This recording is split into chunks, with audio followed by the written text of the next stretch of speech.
Hörmətli Şərqi Türkistan xalqı, sizlərə şunu agahlandırış berimenki, tönögün yana 3-cü ayının 6-cı günü ismi Mahirə Qupur, Fransiyadakı erkin qurvağan sürgündə hökumətinin muavin rəisi deb özünü tunuşturup, yenida biz hörmətlab kelyatqan Şərqi Türkistan Müstəqillik Təşkilatının davayımızın ilgirki rəhbəri bilan birgə keldi. Biz bulağa işinip, hürmetlep kelgen, bir efendim başlap kelgen. Bu ayal Sapagoy'da adam izlep, men Kanada'dan keldim. Fakat vazifem Suriye'ye berip kelgen. Harbiy məşq kılganlarını tızımlap Kanada'ga ektimen. Faqatla qoral məşq qılğanlarını tizimlayman deb xalqimizni yig'in echiyotganda qarshi tarafdan bu ayolga telefon keldi. Bu ayol darhol bizga qarab, "Aranglarda Xitoychini bildiganlar bormi?" deb so'radi. Biz yo'q deb javob berdik. Bu ayol darhol qarshi taraf bilan so'zlashdi. Bu telefonni Xitoy konsuldan kelganligi yana o'zi iqror qildi.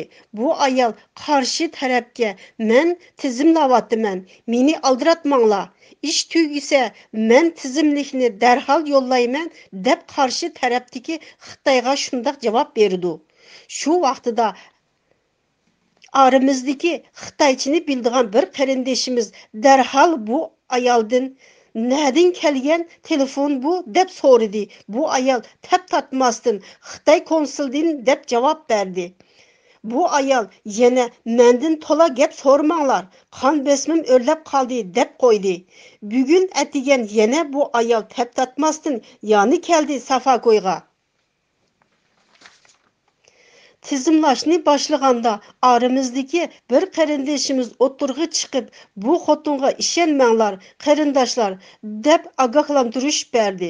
Bu xotinning tizimligini qo'ldan tortib olib, bu o'rindan qo'g'lab chiqaribdi. Qarindoshlar, bularga ishonmanglar. Sizlardek botur qahramonlar bizga lozim. O'zinglarni dozaqqa tashlamanglar. Aziz qarindoshlar, hammamiz birlikda Sharqi Turkiston va davlatimizni mustaqil qilamiz. Bu zulmdan qutulishga biz o'zimizga chora tadbir qo'llanamiz. Bular faqat biz Uyg'urlarga yaxshilik ep kelmaydi. Bular Xitoyning satqunlari, ham Xitoyning munofiqlari, xoinlari. Aziz qarindoshlar, bu xabar Turkiyadan bugun atigan to'liq ma'lumot bilan nihoyat ishonchlik bilan bu xabar tarqaldi. Bu ishonmaydigan qarindoshlar bo'lsa Turkiyadagi berib, ya Turkiyadagi qarindoshlar bilan bu ahvolning haqiqatini bir aniqlab beqishinglarni umid qilaman.